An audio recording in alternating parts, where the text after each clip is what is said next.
Hey guys and gals, Greg Howe, S9 Radio. Thanks for tuning in and tagging along. And for those of you that saw part 1 of the really rough restoration, welcome back to part 2.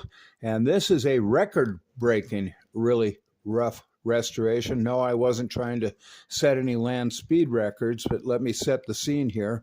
I live at a mile-high elevation. I'm often dealing with 5 to 10 feet of snow and road closures, so that was certainly a concern. And then I've never been crazy about, shipping large packages of tube radios during the holiday crunch, literally a crunch. Fortunately, I have not suffered any damage or mishandling, but it's always slow and kind of a nervous time of year to be shipping stuff like that.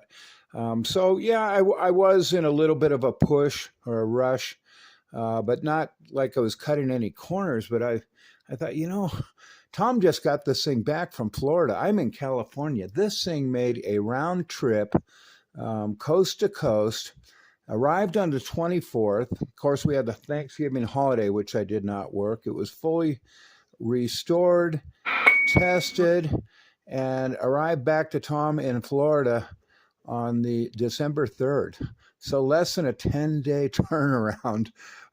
In what I would consider kind of holiday traffic. You gotta love it. Here, have a look. Okay, this Browning Mark III AM only transmitter cleaned up nicely.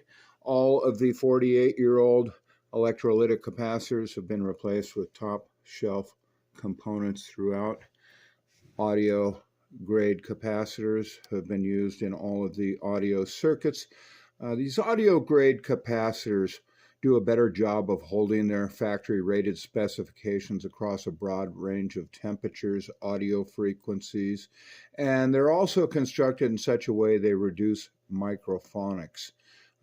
Those of you that have heard your transmitters talking to you, that's the transformer laminations vibrating, of course, the tubes, and the big multi-section capacitors can also introduce some microphonics.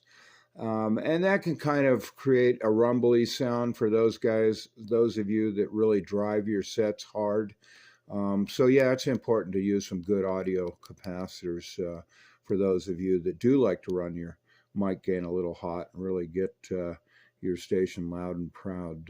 These will certainly help reduce distortion and undesirable things in the audio chain.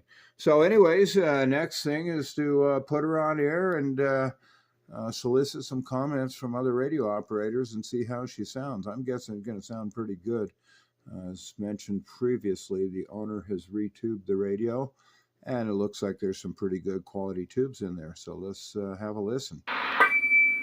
Hey, Double B, you still copy Jackrabbit?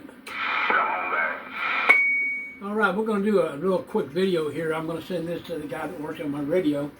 S9 Radio out of California did all the conversions and all the fixing up on this radio, and seems to be working real well. The ears are great on it. The VFO is working great. And of course the receive and the transmit's doing an awesome job. And just want to get some feedback, somebody can hear. Let me know how it sounds so Greg can get a report on it. Go ahead. Well, I'll give you 100% on that feedback. You're sounding good over here on my wee mobile radio station over here. Oh, Mojo was on for you there for a minute ago. Yeah, Roger on that. Yeah, I didn't hear Mojo, but anyway, I promised Greg that I'd get a little video for him, and he really worked his ass off on this Mark III to get it going for me. All right, then we'll put a check in that box. You got my approval there for sure. All right, Mr. Double D, I appreciate you very much. And there you go, Mr. Greg. Just talked on the radio here as we're filming, as we're going, and that's doing a great job. So thank you again, Mr. Greg at S9 Radio. We thank you. 73.